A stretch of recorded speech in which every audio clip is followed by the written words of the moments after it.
One of the best events of the year, the Halloween event part 1, is starting around the world in Pokemon Go. And today, we gotta talk about it, so let's get into it. If you don't know anything about this event, it's gonna be going down October 19th at 10 a.m. to October 26th at 10 a.m. your local time. Bonuses during the event will have extra candy and XL candy for hitting nice, great, and excellent throws, and extra candy and XL candy for hatching Pokemon in Pokemon Go. So obviously some candy bonuses. We'll also see the exclusive wild spawns of Ekans, Zubat, Alolan Meowth, Ghastly, Haunter, Spinarak, Mischievous, Poochyena, Shuppet, Drifloon, Litwick, Phantom, and rare spawns for Sandygast. Yes, you did see that right. Phantom and Trevenant are the new shiny releases for this event. We'll also have the exclusive 1-star rates of Mischievous, Shuppet, and Drifloon, 3-star rates of Gengar, Sandygast, and Greavard. Yes, Greavard and Houndstone are making their debut during this event. 5-star raids for Darkrai and Mega raids for Mega Banette. Finally, 7-kilometer eggs during the event will be hatching Munchlax, Riolu, and Galarian Yamask. Couple other things, we'll have exclusive avatar items including the Yamask mask, Cofagrigus costume, Cofagrigus head, Phantom head, Greavard wig, all available as new avatar items, and exclusive stickers you can check out on screen. There'll also be exclusive Pokestop showcases from October 20th to the 22nd for Shuppet and Banette,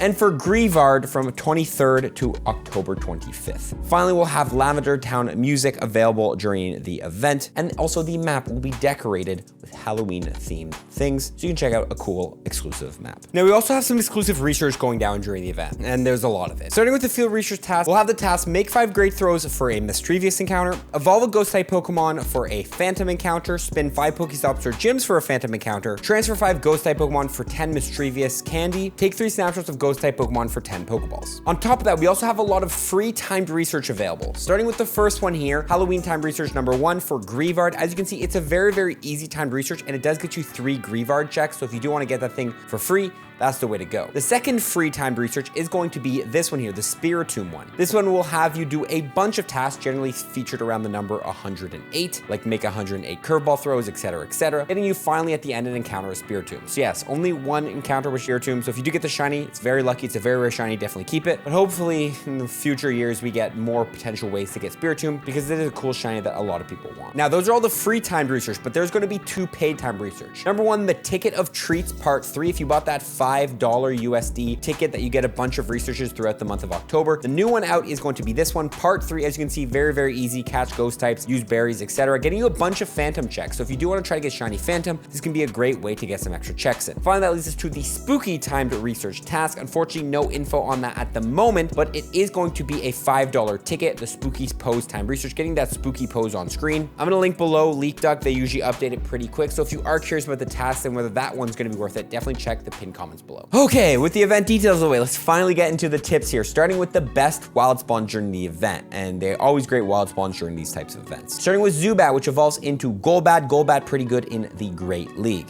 Also, Alolan Meowth is in there, which gets you 750 Stardust per catch, so definitely catch those for extra Stardust. Ghastly's in there, which evolves into Gengar. Gengar, a good Ghost-type Ray attacker, and also does have a Mega Form, which is a good Ghost-type Ray attacker. Also, Gengar does see some play in the Ultra League from time to time. Haunter's also in there, which does get you 300 Stardust per catch, being a boosted Stardust Pokemon, and of course, evolves into Gengar, like we just talked about. Spinarak's in there, which evolving into Ariados. Ariados pretty good in some limited Great League Cups, and also sometimes in the Great League, you can make it work. Shuppet's in there, which evolves all the way up into Banette. Banette does have a Mega Form, so if you're looking for a good IV Mega Banette, catch those Shuppets. Drifloon's in there, which evolves into Drifblim, good in things like the Halloween Cup and other metas. Definitely worth getting one for the Great League and the Ultra League. Litwick's in there, which evolves all the way up into Chandelure. Chandelure, a good Ghost type and Fire type rate attacking Pokemon. Phantom's in there, evolving into Trevenant. Trevenant, although it did get nerfed, still a good Great League and Ultra League Pokemon, better in the Ultra League, so definitely worth catching. Now, with the boss spawns out of the way, let's move on to the raids. What raids are worth doing? Starting with, of course, in the 1-stars, Shuppet, we already talked about getting a good IV Banette, as well as Drifloon, we talked about the meta relevance of that Pokemon, but they're available in raids if you want. Gengar is also available in the 3-star raids if you want to try to get a good IV one and you missed out on the Mega Gengar raid last week, but that moves us into Greavard, the new Pokemon. Greavard evolves into Houndstone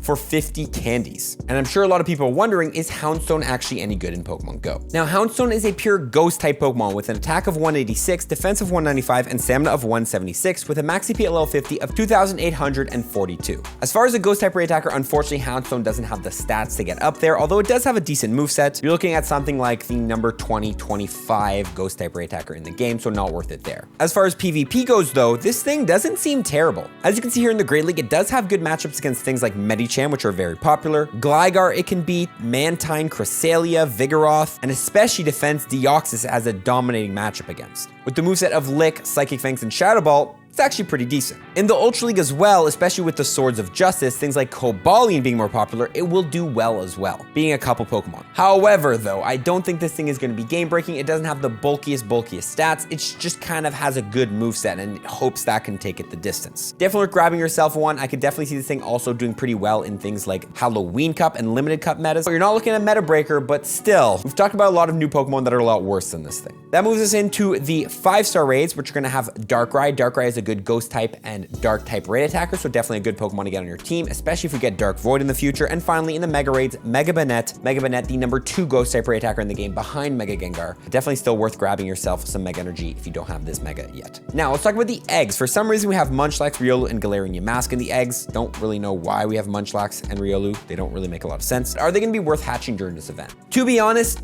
personally, I'm going to say no. Reason being is we don't have a lesser distance bonus. I never really recommend hatching the eggs as much when you have to walk the full 7 kilometers. It's just not as efficient. But if you do need some Munchlax candies, Riolu candies, or Yamask candies, we do have the bonus of double hatch candy. So they can be worth going after, but you're not going to be getting the most insane amount of bonuses because you have to walk very far with them. Overall, though, the eggs, it's going to be up to you. If you care about these Pokemon, get them. If you already played the Riolu hatch day, you probably don't care too much about that Pokemon. But overall, just know you'll be getting a lot of candy for these Pokemon, which is a thumbs up for me. On the topic of candy, we also want to talk about how to get a lot of candy during this event because there is a lot of good spawns. So let's go through my candy tips. Starting with number 1, Pineapple Berries. Regular Pineapple Berries will multiply your catch candy by 2 and Silvers by 2.34. Also, a bonus tip here is to try to hit great, nice, and excellent throws because during this event, we're getting more candy and XL candy for hitting them. So if you really can, focus on hitting these throws. I think nice, great, and excellent, they all get you the same amount. It's just worth hitting the bonus, and that's what triggers the bonus. So just try to hit nice throws if that's all you can do, but you can get a lot of candy. You can also Mega Evolve a Pokemon. If you don't know when you Mega Evolve a Pokemon, any Pokemon you catch that shares a type with that Mega, you'll get extra candy, XL candy, and XP for catching Pokemon of that type. Of course, the question is, what Mega should we Mega Evolve during this event? I recommend the best Mega to Mega Evolve during this event is going to be my favorite Mega Sableye. Reason being, it's a Dark and Ghost type Pokemon hitting every single or almost every single spawn during this event. You will hit so many spawns. You can get extra candies for Darkrai, but also get extra candies for Ghastlies in the wild. Do that. However, a secondary option will be Mega Evolve and Mega Gengar. We do have some poison type spawns in the wild like Spinarak, Ekans, Zubat. So if you do want extra poison type candies as well as still hitting those ghost types, Mega Gengar can be an option. Also, you can go ahead and trade during the event. If you don't know, when you trade away 2 Pokemon, if the distance between where those 2 Pokemon were caught is over 100 kilometers, you get a guaranteed XL candy for that trade. I just went to Barcelona, so I have a bunch of Pokemon caught from Barcelona. So what I can do with my mom, she can trade me some of her Ghastly she catches. I'll trade my Barcelona Pokemon. She's getting Ghastly XLs. I'm getting XLs for whatever I trade away. It can be a great way to grind XL candies. Finally, go ahead and transfer Pokemon. For some reason, I thought we were gonna have 2 times transfer candy during this event, but we don't. However, there is a part 2 of this event, which we could potentially get 2 times transfer candy bonus. If not, however, save all your Pokemon you want extra candy for until next month, November, in which we'll probably getting a 2 times transfer candy spotlight hour, which you can transfer them then to get extra candies. Finally, that moves us into our last section, which is gonna be Platinum Medal tips. You need 35 Platinum Medals to go from level 48 to 49 in Pokemon Go. Which one should you grind during this event? Starting, of course, with the type medal, specifically the Ghost type medal, the Dark type medal, and the Poison type medal. Catch the Pokemon you need to complete these medals. You just need to catch 2,500 of that type to complete the medals.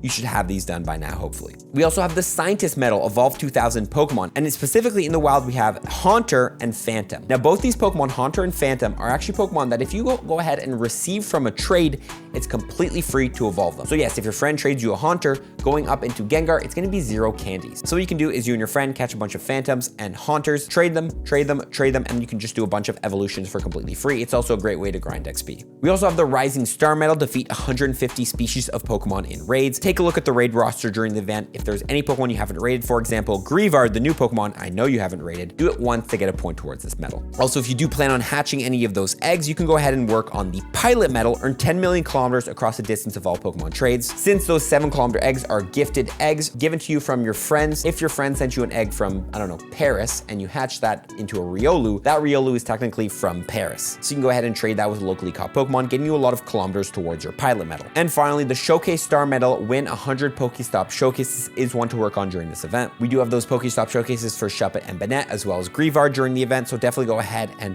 try to win those to get points towards this medal. Specifically, my tips to try to win these showcases is going to be put them in the rural showcases. Yes, winning showcases downtowns in busy areas, near impossible in my opinion. It's very, very hard. You need to have like the best possible shuppet ever. So what you should do is try to drive out of the city, find a new area where there's not a lot of people, drop in there. That's your best chance of winning. With that being said, guys, that is my tips for the Halloween event part 1. A banger event, although I will say last year seems a little bit better, although, you know, again, it's still a good event. The spawns are still great, but I guess I'm just sad Sableye not featured. Good luck, guys. We'll see you guys with part 2 tips later next week. Follow for more tips. Peace.